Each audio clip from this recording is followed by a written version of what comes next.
la LICRA a une histoire.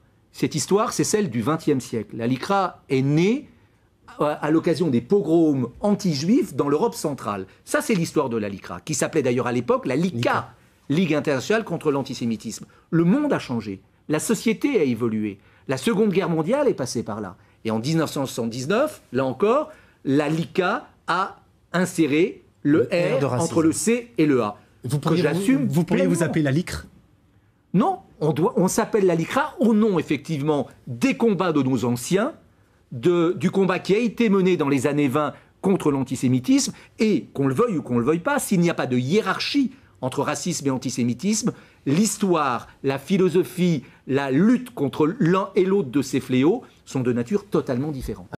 Voilà, et réaction il y a quelques instants donc du CSA, le Conseil supérieur de l'audiovisuel, qui a décidé de mettre en demeure Sud Radio pour propos discriminatoires à la suite de cette émission. Alain Jakubowicz, bonsoir. Bonsoir. Merci d'être avec nous. Vous êtes le président de la LICRA. Quelle est votre réaction quand vous entendez ce qui s'est passé sur Sud Radio? Écoutez, c'est une invitation à ce type de dérapage. Enfin, c'est tellement patent. Il y a une responsabilité du meneur de débat, mais il faut aller plus loin. Il y a une responsabilité de la chaîne. C'est ce qu'on veut. On cherche de l'audimat, on veut provoquer. Il est évident, quand on pose la question, y a-t-il un lobby juif? Les gens ne vont pas répondre non, il n'y a pas de lobby juif. Il est évident que l'on va chercher des gens qui vont, parce que c'est une idéologie, parce qu'effectivement l'antisémitisme est toujours présent dans notre pays. Évidemment, c'est ces gens-là qu'on va chercher, c'est cela qu'on veut, c'est cela que veut la chaîne. C'est une chaîne qui, aujourd'hui, depuis très peu de temps, diffuse au plan national. On veut provoquer, on a voulu cela, on l'a obtenu. Bon, le CSA réagit. Voilà, je crois que les choses... Mais il faut quand même signaler la responsabilité énorme de ces gens-là, qui sont d'une inculture effroyable. Ce personnage, ce meneur de débat est indigne de mener un débat. Quand on va chatouiller les mauvais penchants de l'homme, je suis désolé. Et heureusement, il y a Michel Cardoz qui relève le niveau et qui vient dire non, attendez, ce n'est pas acceptable. Et ce à quoi nous avons insisté est à la fois désespérant, puis donne un peu d'espoir quand on voit effectivement deux co-animateurs qui s'affrontent sur le plateau. Pascal Bataille, vous désolidarisez de Sud Radio? Absolument pas. Je suis totalement, non seulement solidaire, mais je suis fier de ce qui se passe en ce moment sur Sud Radio. Le président de la LICRA est votre invité, Pascal Clark. Ligue internationale contre le racisme et l'antisémitisme. Bonjour Alain Jakubowicz. Bonjour. Les mots ont un sens. En ce moment, dans le débat public, entendez-vous des mots, allons-y, xénophobes, racistes ou de nature à inciter? Oui, on entend des mots, on entend des petites phrases, on entend des confusions qui ajoutent au malheur du monde. Mal nommer les choses, c'est ajouter au malheur du monde, et c'est effectivement particulièrement grave lorsque cela se produit au sommet de l'État de la part d'un ministre et notamment du ministre de l'Intérieur. Dans une lettre adressée à la LICRA, il rectifie ses propos, présente des regrets. Un débat a été organisé sur notre plateau, finalement impossible pour des raisons contractuelles, liant Éric Zemmour à d'autres médias. Alors dans un instant, nous sommes avec le président Alain Jakubowicz, président de la LICRA. Bonjour Alain Jakubowicz, vous présidez la LICRA et vous avez donc reçu cette lettre d'Éric Zemmour. Elle vous a convaincu de sa bonne foi? Écoutez, cette lettre, elle a déjà le mérite d'exister. Ce n'est effectivement pas une lettre d'excuse, car je crois qu'Éric Zemmour, malheureusement, ne s'excuse pas. Il a trop de certitudes. En revanche, effectivement, il y exprime des regrets. Je crois que c'est une avancée, mais les moyens qu'il y développe, évidemment, ne peuvent pas nous convaincre. Ils ne peuvent pas nous convaincre parce qu'ils ne sont pas convaincants. Ils persistent et ils signent. Il y a de nombreuses circonvolutions. C'est la faute de la presse.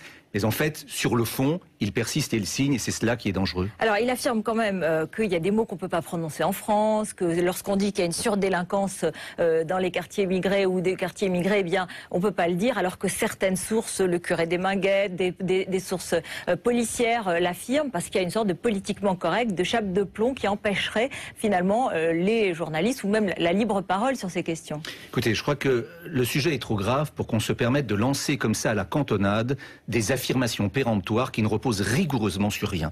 Elles ne reposent sur rien pour une raison très simple, c'est que les statistiques dont il parle n'existent pas.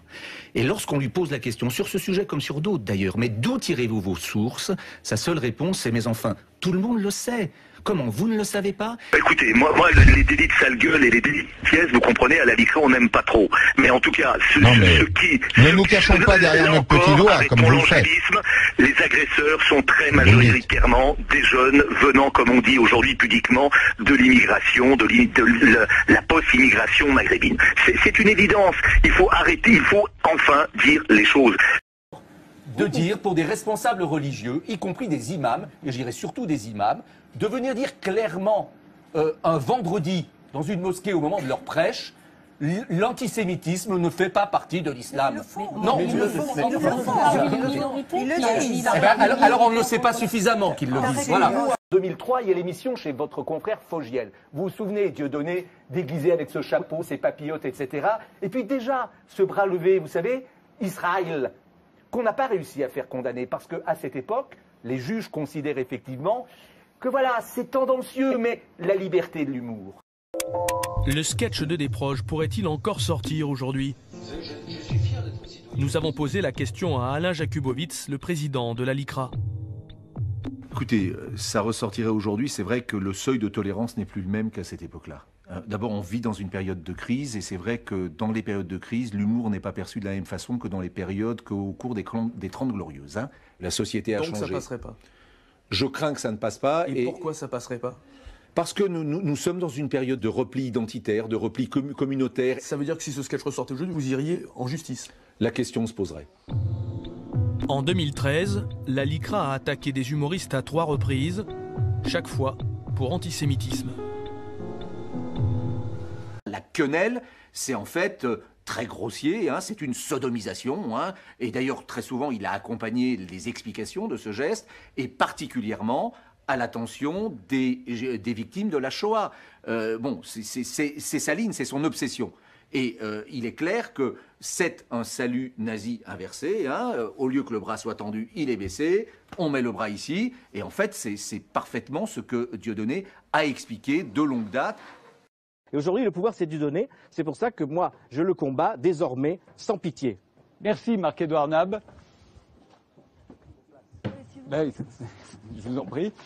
Un peu de discipline. Voilà. Après un mauvais coup comme ça, quand même. Quand quelqu'un dit justement que le vrai problème aujourd'hui, c'est le conspirationnisme, c'est le complotisme, qui englobe tous les autres problèmes et qui est le vrai pas. La réponse est dans votre question. Est-ce que le problème n'est pas le conspirationnisme? En fait, l'antisémitisme est quelque chose de tout à fait secondaire, qui est parfaitement tolérable. En réalité, le vrai problème, le seul vrai problème, c'est le conspirationnisme. Non, Alain Jakubowicz, il n'a pas dit ça. Il a dit que le vrai problème, c'était le conspirationnisme qui englobait les autres, dont l'antisémitisme. Voilà, c'est-à-dire qu'il nie, parce que c'est toute sa thèse, effectivement, nous n'avons jamais estimé devoir le poursuivre.